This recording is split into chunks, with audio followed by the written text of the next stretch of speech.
welcome back to my channel. Assalamualaikum warahmatullahi wabarakatuh.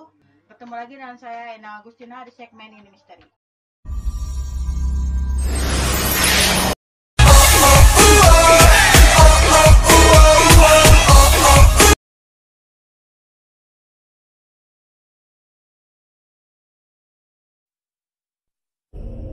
Indonesia itu lekat dengan cerita mistis. Dan jangan heran jika di masing-masing daerah di Indonesia itu pasti ada cerita seram. Yang menariknya, cerita itu tuh kayak sudah beredar turun-temurun. Dan bagi kalian sobat horor, jika kalian menyukai cerita-cerita seram, cerita-cerita ini akan sangat baik untuk diulas dan juga didengarkan. Oke dong. Kita pertama datang dari cerita yang pernah viral beberapa tahun yang lalu. Cerita ini pertama kali ditulis oleh pemilik akun Instagram @hashboto dan kemudian ditulis ulang oleh pemilik akun @skopit. Dikisahkan pada suatu malam, jadi si hashboto ini naik sebuah bis malam dari Bekasi menuju arah Bandung. Nah, pada awalnya waktu dia naik bis ini itu nggak ada yang kayak sesuatu yang ganjil, biasa-biasa aja ya, kayak kita naik bis pada umumnya gitu loh, geng. Cuma pas di pertengahan jalan dia tuh kayak ngerasa ada yang ganjil gitu kan, dia kayak ngerasa bau anjir gitu. Terus dia juga ngeliat penumpang ini kenapa wajahnya tuh kayak pucat dan tanpa ekspresi kayak gitu. Jadi si Boto ini pada akhirnya tuh mencoba untuk merekam keadaan di dalam bus itu menggunakan smartphone-nya. Waktu dia rekam kayak gini ke belakang gitu, ke arah belakang itu, pas dia lihat hasilnya tuh nggak ada satu orang pun di dalam bus selain dirinya. Ketika itu juga sih sebetulnya ini sebenarnya merasa ketakutan. Cuman dia mencoba untuk berpikir realistis dan berpikir jernih. Dia diam, mencoba tenang sampai akhirnya bis berhenti dan dia turun. Nah geng, kalau supaya kita yang ada di posisinya si Boto itu, apa yang bakal kita lakuin? Kalau kayak saya sih, kemungkinan besar itu saya nggak akan bisa tenang. Kemungkinan saya akan baca semua ayat-ayat yang saya hafal. Kalau perlu, kemungkinan besar saya juga baca doa mau makan, saking takutnya. Tapi kalau keputusan dia bilang seperti ini, saya kalau saya bolong karena dia mencoba untuk menang sehingga dia bisa turun. Bisa jadi saat itu kalau dia ngelihat keadaan nggak beres dan dia respon kayak dia ketakutan atau dia teriak-teriak di dalam bis, kemungkinan besar dia nggak akan diturunkan atau malah dibawa pergi entah kemana oleh bis hantu tersebut. Nah, kalian udah pernah baca kan? Atau kalian udah pernah dengar tentang cerita ini kan?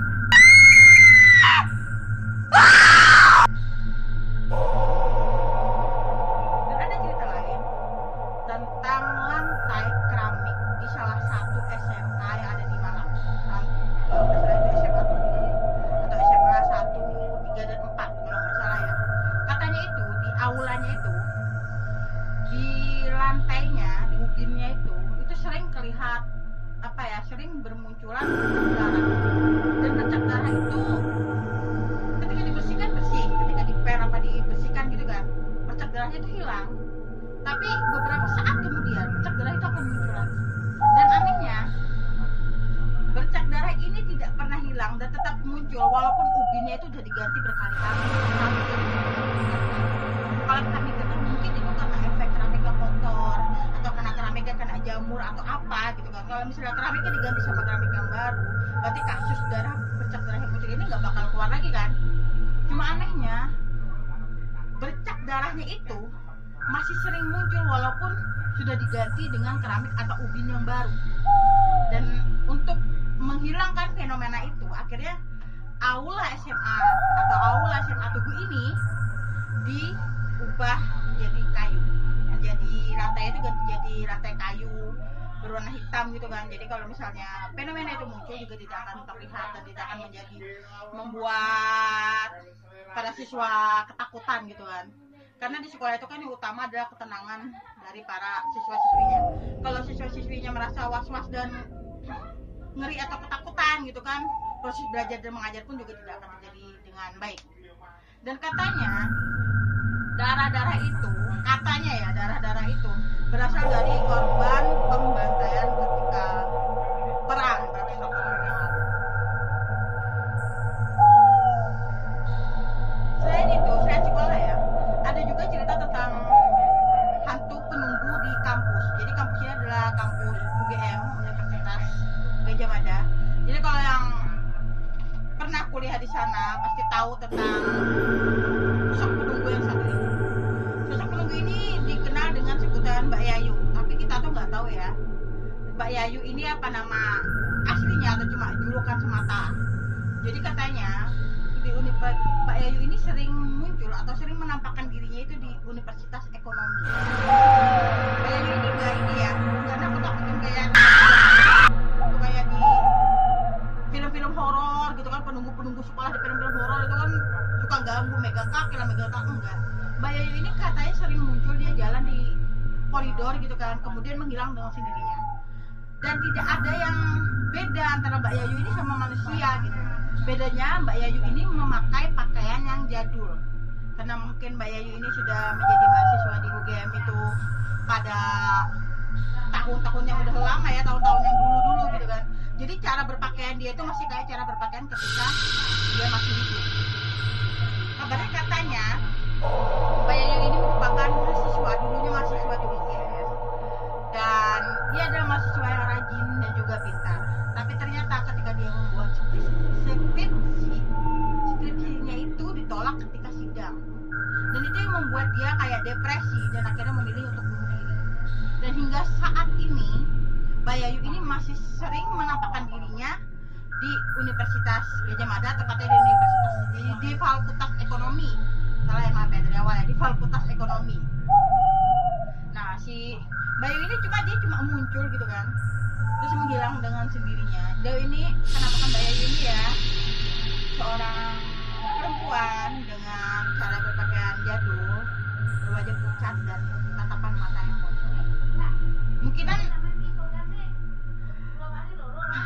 Mbak Yayu ini tidak meninggalkan UGM karena Mbak Yayu ini ngerasa kalau dia itu masih jadi mahasiswi di sana dan belum lulus. Karena ketika beliau ini meninggal saat bunuh diri, dia itu kan masih belum lulus kan, sidang skripsinya kan masih belum tuntas gitu. Jadi kayaknya si Mbak Yayu ini masih penasaran akan kehidupan di perkuliahannya itu. Jadi dia tidak bisa meninggalkan Universitas Gadjah Mada.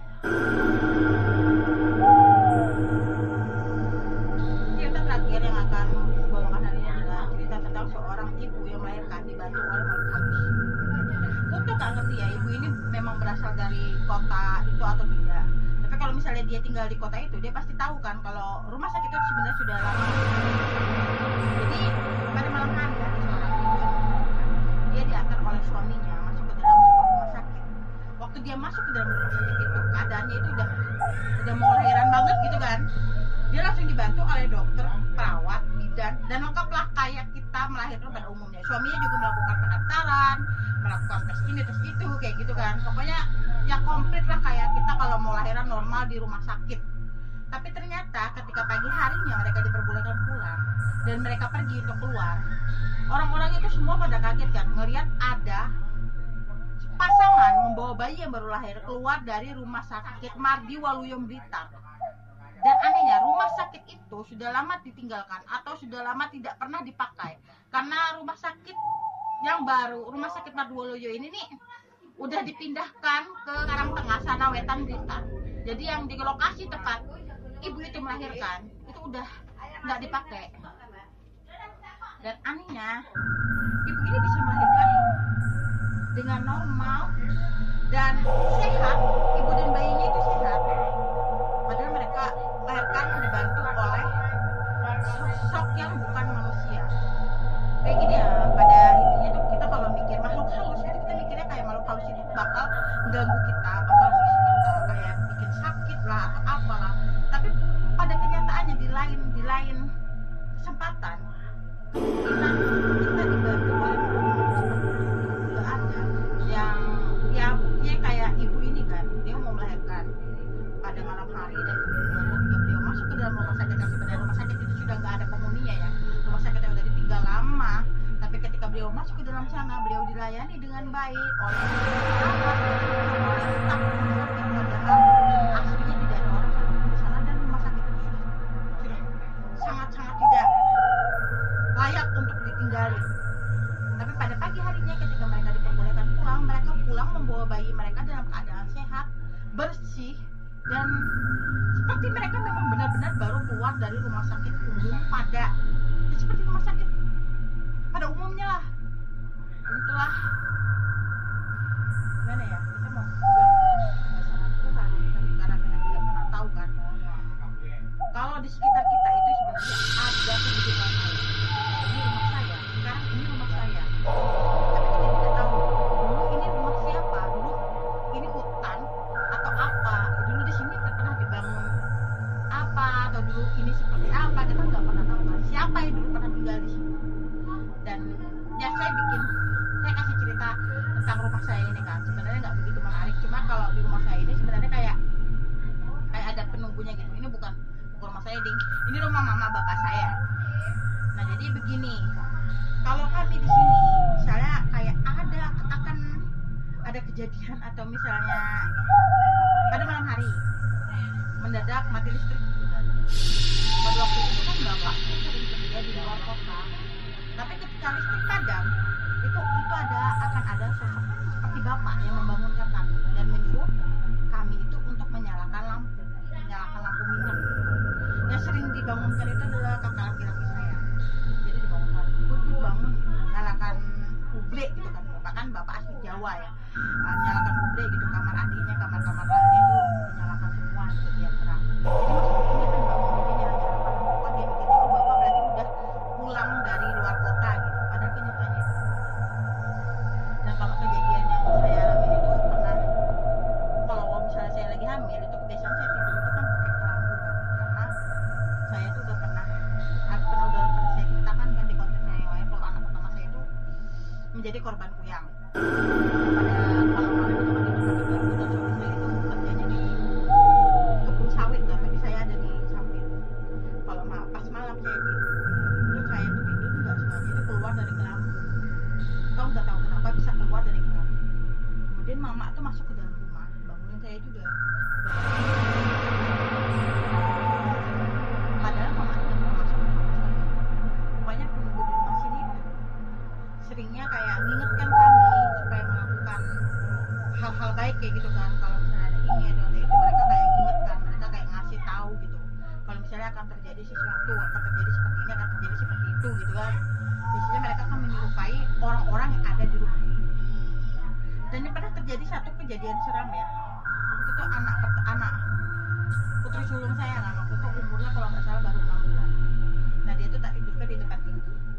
Karena anak saya itu nggak ada yang asi saya itu nggak, ya pokoknya mereka nggak minum asi gitu kan, karena faktor tertentu. Jadi saya tuh lagi bikin susu formula di dapur. Karena saya tinggal, dia menangis, saya tinggal di depan TV. Ketika saya balik, saya tidak menemukan anak saya di depan TV. Saya nyari kemana nggak ketemu. Dan ternyata saya tuh dengar kayak suara gelang tangan anak saya itu kan kayak kena ke lantai gitu kan. Dan dia tuh ada di bawah meja TV. Saya lihat aslinya, saya lihat tuh langsung tarik keluar, keadaannya tuh berhubungan di bawah meja kan. Alhamdulillah dia tidak apa-apa, hanya berdebu saja.